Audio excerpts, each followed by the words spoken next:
Biden sleeps while the world truly burns, and while Putin and Xi are hanging out. Joe Biden can't even get a return phone call from that Chinese dictator. Watch right here. We have a clip for you. It's been about a week since President Biden said he was going to speak to President Xi soon. Is that call been scheduled yet, John?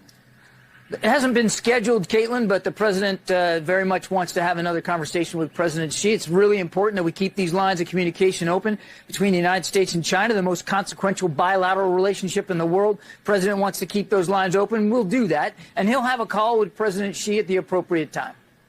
What is the appropriate time? Because he said back in mid-February, after the U.S. downed that surveillance balloon, that he would speak to him soon. He said last week he'd speak to him soon. So as the U.S. tried to schedule the call and the Chinese have been unwilling, or what's going on here? No, there's been no logistics. There's been no setting it up.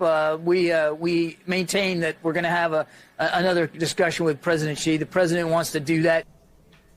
But let the Democrats have their fantasy of a perp walk right now as Xi and Putin are hanging out and creating a new world order. Our banks are failing and nationalizing, and Americans are underwater thanks to Bidenflation. Our borders are being overrun, not just on the South, but we learn also on the North and all of the other countless Biden crises.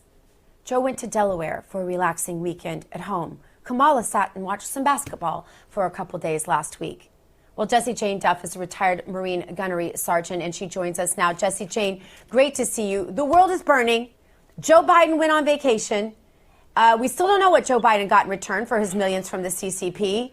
But here we are. Here we are, Jessie Jane. What do you make of all this? What's your gut reaction to what I just said? Well, it's really not about what the Bidens got. It's what China got. China got essentially a leader of this country that's going to placate them, enable them, and ignore all of the dysfunction that they have spread across this world. I mean, Congress just recently passed a bill that will allow the declassification of where the coronavirus actually came from. The speculation that we've had very, very strong evidence, or at least everything leading towards that Wuhan lab. And the White House now is just kind of fumbling along and has not signed off on this. I don't see them objecting, but I do see them blacking out half of it and redacting a lot of it. Basically, China was in the Biden's pockets, and it leads a lot of us to wonder how much influence did they have over this last election. Now, I will say this. Foreign influence is always going to be a problem with every single election, despite what side you're on, because political leaders definitely have a dog in the fight when it comes to the United States and the billions of dollars that are often used to either protect their nation or enable their nation or fund their nation. But when you look at China and the absolute stronghold they have over the Bidens, we now know exactly why. We all have speculated this, especially since the Hunter laptop got released, that the millions of dollars that Hunter Biden received while Joe was still in the White House as the vice president.